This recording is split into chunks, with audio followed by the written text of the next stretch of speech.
Hello everybody, welcome back to a new video.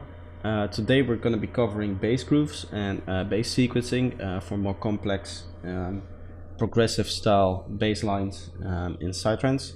I was requested to cover the bass grooves of an artist called Basscannon, and I have 4 tracks lined up for you, and we're going to take a look at all of the grooves in those tracks and kind of the key features or the key characteristics of those bass grooves and kind of show them what makes them work. And yeah, I'm also going to show you a little trick which you can use to extract your bass groove yourself easier if you have a track that you think you want to kind of copy the groove off or get inspiration from, and you might not be able to kind of clearly hear what's going on. This trick might help you a little bit more to achieve your own bass groove. So let's just jump into it. Alright, so as you can see here in this project we have 4 tracks of Basscannon lined up. This last one is a remix, but he is also involved here. And these were the 4 tracks I thought would be most appropriate to kind of break down for you guys. Let's first listen to the first one, and I'm immediately going to point out a problem you might have. Because this is a mastered and mixed full track and not just a kick and bass groove, it might be a little bit hard to kind of exactly hear what's going on. Not only are there other synth elements and stuff like that inside this groove or inside this track, which make it hard to understand what's really going on. There's also a lot of limiting, which kind of introduces this clicky effect. It kind of adds a little bit of high end. So if I listen to that, you can really hear that it's hard to focus on the exact groove while you're listening to a full track. So I'll teach you a little trick how you can kind of get around that in a little bit. But first we're going to listen to the first track.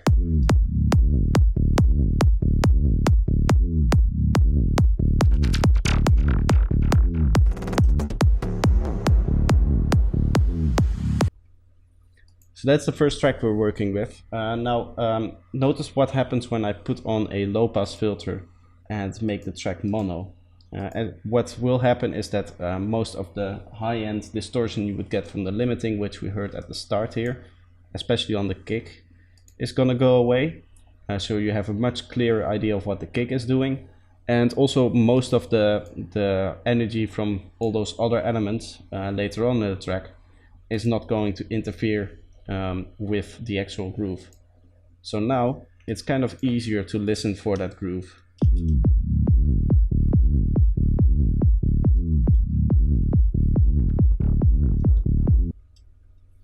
You can focus a lot more on the sub bass and the frequencies that actually matter in this case. And this is the trick I use to write my own grooves. And for the first one, this is my version of it.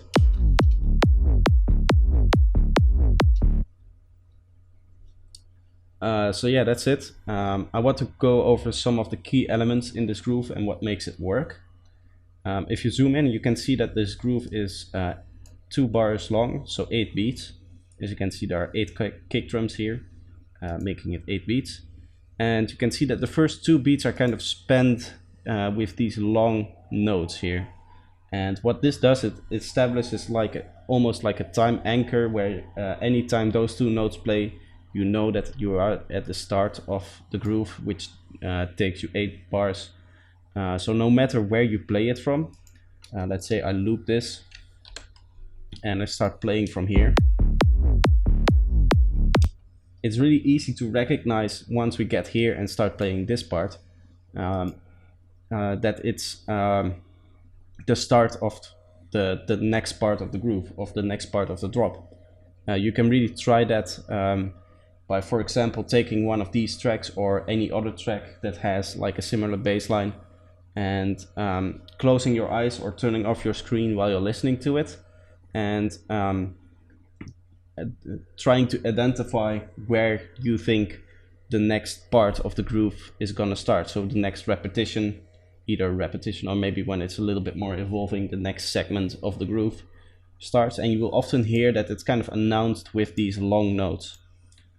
So to enforce that idea, what I have actually done here is not only do we have like this pitch bend here at the start of each 2 beats. Basically we have this pitch bend that not only repeats here and works really well with this first note, but also works with all the other notes here. We're also doing some filter modulation here, but the main thing I want to talk about here is this filter above here. As you can see, we have 2 tracks here, and one of them is being saturated, so it introduces a lot of mid-range. And by kind of cutting it out in this way, you kind of differentiate this note from all the other things that is going on, because these all follow the same filter movement. So we kind of add a bit more separation between the very first note of the groove and the rest here. So that is something interesting to pick up from there. Also, the last thing here is that we actually leave it open on the last note. In this way we are kind of bringing it back. Instead of, if I actually copy this over, you can hear that this just sounds kind of weird.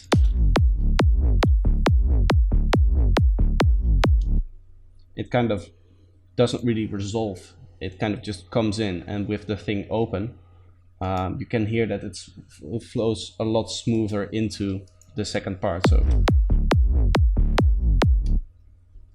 just that little change helps a lot with keeping the groove together, and it allows the last note to resolve back into this part here, which again is the more forceful part of your groove here. So that's the first thing I want you to pick up from this first groove. Now, what you can also see in this first groove is that he is also always using the same note, which is D0 in this case. But here we're gonna go into a groove where he is actually not doing that. So Basscannon wrote a different groove for this track. Of course, every track has its own bass line. And this is what the original sounds like, low passed again.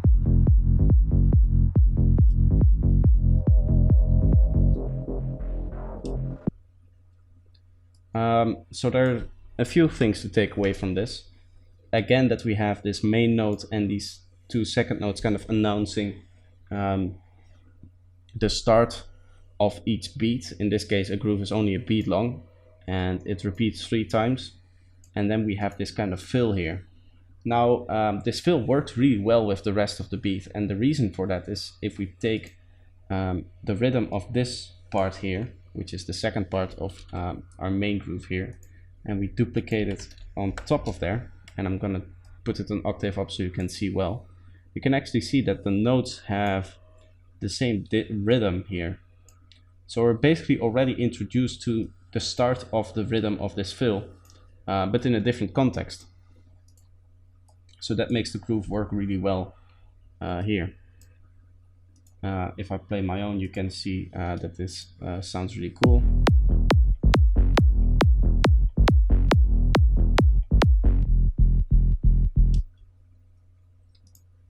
Again, this works well because of the way that we are already introducing this element here in the drop itself. So if you have trouble with that, if you have like a main groove set up and it works really fine, but then you want to add another bass fill and that kind of doesn't work with your track, you can always take some rhythm elements and change the note up. As you can see here, we're using the same notes, where here they're actually playing different notes, but still the rhythm is the same, and therefore it kind of works with the main track. Now what you can hear here is that we're always using the same notes here. This is basically the same groove repeating 3 times. But to kind of change it up and extend kind of your groove a little bit, what you can do is actually change up those notes. So here we have a very similar style of sequence here. And we're gonna quickly play this.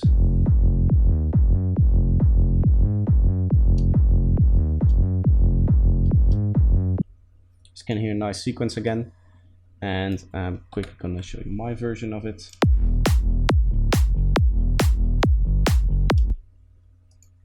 And the main takeaway from this is that you don't actually have to repeat the same notes over and over again, just the same rhythm. And as you can see here, we're doing something different with this note than we're doing here. And it's just one note of a difference, but it kind of really means a lot. Mostly because that note is on the offbeat, so it won't be suppressed by the sidechaining. And we can also see that again we're using this trick of long extended notes to kind of enforce the start of each bar here in this case. So that's a trick that's often coming back in his bass grooves, and playing around with these less important, or I wouldn't say important, but less or not red elements, the orange elements here in this case, is something he does more often than leaving out these kind of bass notes that really stand out and kind of help with the timing. Now the last track is kind of an exception to the rule, as in this case we're actually not really using these bass notes, but we're kind of showing off the timing in a different way. So I'm gonna play this one. This is the last track we have to deconstruct. This is his original.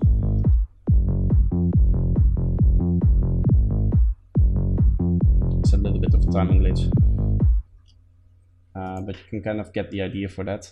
And of course the sound design is a lot different than what I have, but the groove is still the same. So this is the original groove.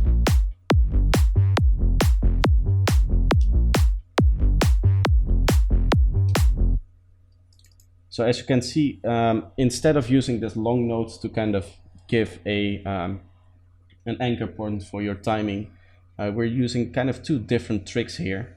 And the first one is this empty kick on the second part here that really stands out. As you can see, it's not only in the waveform that there is this silence which stands out, but you can also just hear it. And you can use the silence to kind of retime yourself. So instead of using long bass notes, you can actually use the absence of notes to help with your mental timing, as I would say. And the second part is if I actually combine these two together, what you can see is that the start is the highest note, are the highest notes. These have a little bit more energy and a little bit less sub bass, and therefore they kind of stand as an anchor point on their own, where the highest note is kind of the note that you want to resolve it to. And then of course we're going to go down here, and then finally we're going to an F key here. Another cool tip which he did in this track is that he used octaves. As you can see, if I turn this down an octave, it's actually just the same note but an octave above, giving it a little bit more of energy while sacrificing some of the sub bass. And he is using one more here, but the weird thing here is that he's actually not using it in key with the section that it's in. So if you think about it in sections, let's say this is our A section where everything is in A, then we have our G section, here everything is still in G, and then we have our F section where everything is in F. Then this one note is a little bit off, and if you listen to the groove itself, I'm gonna let you listen to my one, that makes that particular note kind of stand out, like it's not really belonging there, but it because it still fits in the key of the track and that kind of stuff, it isn't really bothering either. So if you pay close attention to that note, you can kind of hear that it gives a little bit more extra attention to itself by not being in the same key as everything around it. It kind of sounds like it's a little bit higher than it should be, which is a really cool trick and kind of a way to give the listener something to think about almost. So that's all the tricks I want to give you on this part. The sound design itself doesn't really matter for here, but if you really want to see it, I can quickly open it up. It's basically just a low pass waveform. If Stream wants to open up. Oh. As you can see, we have a saw wave type wave. If I go into the harmonics, you can see that this is almost a saw series. And we're just low passing it and distorting it a lot and compressing it a lot. And just because we're low filtering it so much, it kind of helps with keeping those low frequencies there. and then we have the same exact version here, but just with extra distortion on it and a little bit of stereo width. So yeah, there's not much special going on. As I said, I really want you to focus on the groove itself. And if you enjoyed this video, feel free to leave a like. If you have any other suggestions for future videos, feel free to let me know. And I hope this trick helps you sequence your bass lines a little bit better. Again, this is a little bit more progressive than what I normally do on this channel. If you enjoy other forms of Psytrance, you might enjoy my other content, so subscribe for that. And I hope to see you next time. Bye bye.